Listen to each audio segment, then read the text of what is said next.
Right. Actually madam, మీ ఇంధన కొరతకి సంబంధించి ఈ లేఖలు అయితే రాశారో, వాస్తవానికి ఎవరైనా నిర్మాణ సంస్థలకు కానీ లేదా ఇలాంటి బడా కాంట్రాక్టర్లకు కానీ బల్క్ లో ఇంధనం కావలసి ఉంటే బల్క్ లో కొనుగోలు చేయడానికి ఆల్రెడీ ఇప్పటికే ఒక వ్యవస్థ ఉంది.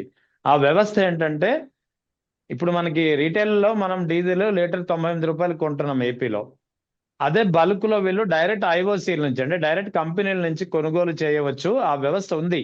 ఎవరికైనా బల్క్ లో కావాల్సి వస్తే, బల్క్ లో అంటే ఇలా కొన్ని వేలాది లీటర్లు కానీ లక్షలాది లీటర్లు కానీ కొనుగోలు చేసే పరిస్థితి ఉంది.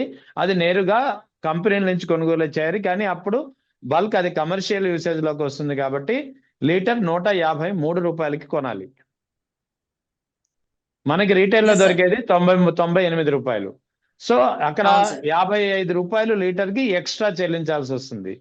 సో అంటే ఇక్కడ బడా కాంట్రాక్టర్లకి, అమరావతి కాంట్రాక్టర్లకి మేలు చేకూర్చడానికే ఆ 55 రూపాయలు లీటర్ కి తగ్గించడానికే ఈ తరహా డైరెక్ట్ సివిల్ సప్లైస్ శాఖకి లెటర్ రాయడము, తర్వాత సివిల్ సప్లైస్ శాఖ ఆయిల్ కంపెనీలకి లేఖ రాయడము, దాని నుంచి రిప్లై రాకుండానే ఇక్కడ కలెక్టర్లకు ప్రభుత్వం ఆదేశాలు ఇవ్వడము, కలెక్టర్ డీలర్లకు సూచనలు జారీ చేయడము, ఈ పంపిణీ అనేది ఆల్రెడీ గుంటూరు, కృష్ణా పరిసర ప్రాంతాల్లోని పెట్రోల్ బంక్ నుంచి ఆల్రెడీ ప్రారంభమైపోయింది. అంటే ఇక్కడ అదంతా కేవలం బడా కాంట్రాక్టర్లకు మేలు జరిగితే చాలు, ఇక్కడ రాష్ట్రంలో ఉన్నటువంటి సామాన్య ప్రజలు ఎన్ని ఇక్కట్లు పారినా పర్వాలేదు అనేది ఇక్కడ మెయిన్ మోటివ్ గా కనిపిస్తుందని అంటారా? సార్ ఇక్కడ బల్క్ లో కొని 55 రూపాయలు వాళ్ళ డబ్బు పెట్టుకోవచ్చు సార్. కానీ యా 55 రూపాయలు ఎక్స్ట్రా పెట్టడం ఇష్టం లేక ఏదైతే మనకి పెట్రోల్ బంకులకి మనం ఏదైతే యూసేజ్ కి వాడుకునేటటువంటి 98 రూపాయలకే వాళ్ళకి అందేలాగా ఇక్కడికి పంపించే ట్యాంకర్ ని మీరు రాజధాని కాన్స్టిట్యున్సీకి పంపించండి అంటూ వీళ్ళ మీద హుకుములు జారీ చేస్తూ, అంటే ఈ పెట్రోల్ బంకుల ఓనర్లు అందరితో మీటింగ్ పెట్టుకుంటే అయిపోలా, ఇది చూడు లీటర్ 98 నీకు 100 ఇస్తాను పో, లేకపోతే మాకు బల్క్ లో 155 అవుతుంది, లేకపోతే నీకు ఇంకో కాంట్రాక్ట్ ఇప్పిస్తాను పో, ఆ రోడ్డు నువ్వు వేసుకోపో, 98 రూపాయలు మాకే ఇచ్చేసాయి అంటూ ఇక్కడికి తరలించాల్సినటువంటి వెహికల్స్ ఏవైతే ఉన్నాయో అవన్నీ రాజధానికి వెళ్ళిపోయినాయండి. సార్ మీకు బల్క్ గా కావాలంటే 2.5 అంటే 2.75 కోట్ల లీటర్లు కావాలంటే మీరు డైరెక్ట్ గా అక్కడి నుంచి తెచ్చుకోండి. బల్క్ గా కొనేవారు ఎవరైనా సరే వారి అవసరం యూసేజ్ ని బట్టి వారి యొక్క రేటు నిర్ధారిస్తారు. మామూలుగా అయితే సార్ ఎక్కడైనా బల్క్ లో కొంటే రేటు తగ్గిద్ది. ఈ ఒక్క డీజిల్ కి మాత్రం బల్క్ లో కొంటే రేటు పెరుగుతుంది. సో మనం ఎప్పుడైనా 1 కేజీ బియ్యం కొనుక్కున్నప్పుడు ఒక 50 రూపాయలు 60 రూపాయలు అంటారు సార్. బల్క్ గా 25 కేజీలు కొనుక్కున్నప్పుడు కొంత రేటు తగ్గుతుంది. కానీ ఇక్కడ బల్క్ లో కొనుక్కున్నప్పుడు రేటు పెరుగుతుంది. అంటే దాని ఉద్దేశం ఏంటంటే అది కమర్షియల్ పర్పస్. అవును కమర్షియల్ పర్పస్ కాస్ట్ మారిపోతుందండి. ఫర్ అవును. సపోజ్ ఇంటికి ఉండే కరెంట్ బిల్లు రేటింగ్ మీటర్ వేరు ఉంటది. అదే వేరు, రకంగా డొమెస్టిక్ వేరు, షాపులకు కమర్షియల్ ఇచ్చేటటువంటి రేట్ రేటు వేరు. వేరుగా ఉంటుంది. రేటు వేరుగా ఉంటది. అంటే సాధారణ ప్రజలకు అర్థమయ్యే భాషలో మనం చెప్పాలంటే. సో యా ఆ మాదిరిగా బల్క్ లో తీసుకుంటున్నారంటే ఒక పెద్ద బిజినెస్ కేమో వాళ్ళకి బాగా డబ్బు ఉంటది కదా, కమర్షియల్ పర్పస్ కి కదా కడతారు. ఎవరి కోసం కడతారు అనే ఉద్దేశంతోనే అది అలా ఛార్జ్ చేస్తారు సార్. అంటే షాప్ అనుకోండి, బిజినెస్ లాభాలు నష్టాలు what ever it may B, shop purpose అంటే రేట్ ఎక్కువ ఉంటది, ఇంటి పర్పస్ కంటే గృహోపకారాలు కాబట్టి తక్కువ ఉంటది. ఆ మాదిరిగా 55 రూపాయలు కట్టడం ఇష్టం లేక సాధారణ ప్రజలకి అందాల్సినటువంటి ట్యాంకర్లని అటుగా మళ్ళిస్తూ ఇంధనపు కొరత ఇప్పుడే కాదు సార్, ఇక రానున్న కాలంలో కూడా అప్పుడప్పుడు ఎదురయ్యే సమస్య ఉంటుంది సార్. దీనికి అంతటికీ కారణం అక్కడ చిన్నయ్య గారికి తెలుసు, పెద్దయ్య గారికి తెలుసు, మంత్రి నారాయణ గారికి తెలుసు. మరి ఎందుకు అధికారులను అరుస్తారు? ఎందుకు అధికారుల మీద విరుచుకు పడతారు? ఎందుకు అధికారులకు ఏం సంబంధం? సో దయచేసి గొప్ప చెప్తేనే మాత్రం సీఎం డిప్యూటీ సీఎం గొప్ప, తప్పు చేస్తేనే మాత్రం అధికారులతో అధికారులు విరుచుకు పడిపోయినటువంటి గౌరవ ముఖ్యమంత్రి. వాళ్ళకేం తెలుసు? మీరు కాంట్రాక్టర్లతో లేకపోతే పెట్రోల్ బంక్ ఓనర్లతో మీటింగ్లు పెట్టుకుని మీరు రేట్లు డిక్లేర్ చేసుకుని వాళ్ళకి కాంట్రాక్ట్లు ఇస్తామంటూ దాన్ని ఏమంటారు క్విట్ ప్రోకో లాంటివి పెట్టి మీరు అక్కడికి రావాల్సిన ట్యాంకర్లని రాజధాని కాన్స్టిట్యున్సీకి తీసుకెళ్లిపోయి అధికారులను తిడితే వాళ్ళు ఏం చేస్తారు సార్? సో దయచేసి దీనికంతా సివిల్ సప్లై శాఖ మంత్రివర్యులు, రాష్ట్ర ముఖ్యమంత్రి వర్యులు, వాట్ ఎవర్ మేబీ వీళ్ళందరూ అకౌంటబిలిటీగా ఉండాలని నా భావన సార్. అయితే ఇక్కడ ఈ పెట్రోల్ డీజిల్ కొరత వల్ల వాస్తవానికి ఉభయ గోదావరి జిల్లాలు కానీ, కృష్ణా, గుంటూరు, నెల్లూరు జిల్లాల పేర్లు వినగానే మనకి ఆక్వా పరిశ్రమ ఎక్కువగా గుర్తొస్తుంటుంది. అటువంటి ఆక్వా రైతులు ఎక్కువగా ఆధారపడేది డీజిల్ వినియోగం పైన. ఇప్పుడు ఆక్వా పరిశ్రమ రైతులు చాలా ఇబ్బందులు పడుతున్నారు.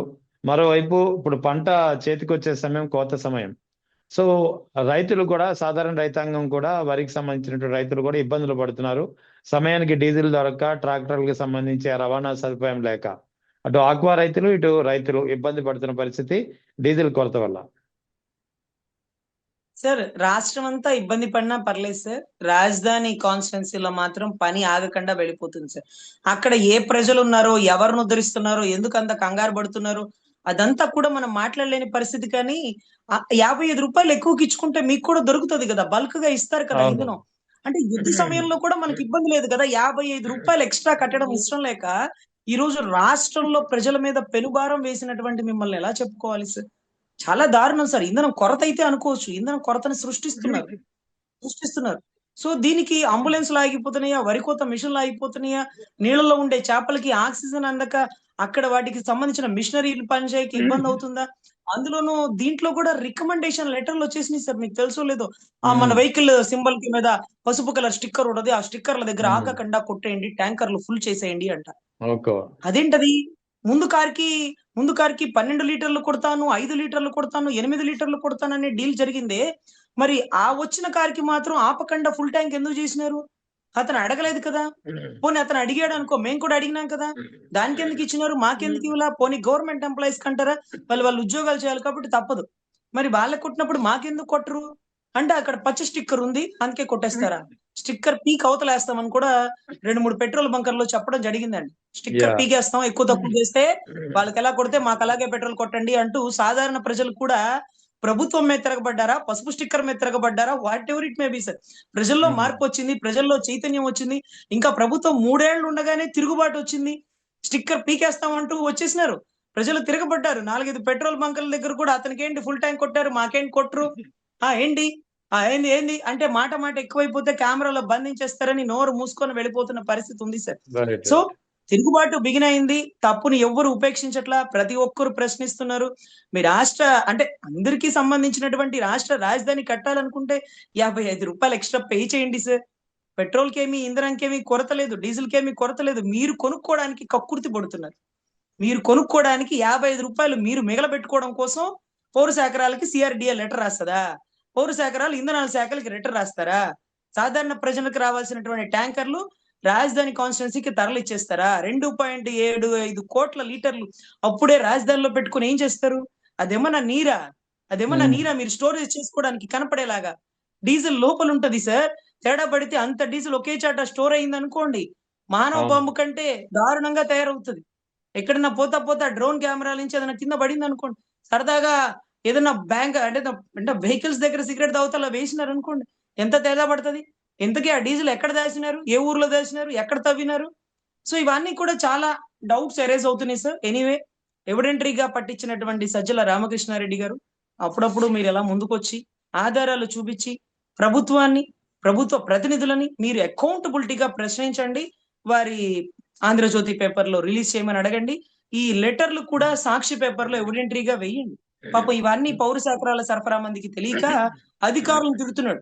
అధికారులు రాసిన లెటర్లు కాదు, పౌర శాఖరాలకు సంబంధించిన పౌర సరఫరాల వాళ్ళు రాసింది, ఇంధనపు వాళ్ళకి సిఆర్డిఏ రాసింది, అంతా ఎవిడెంటరీ.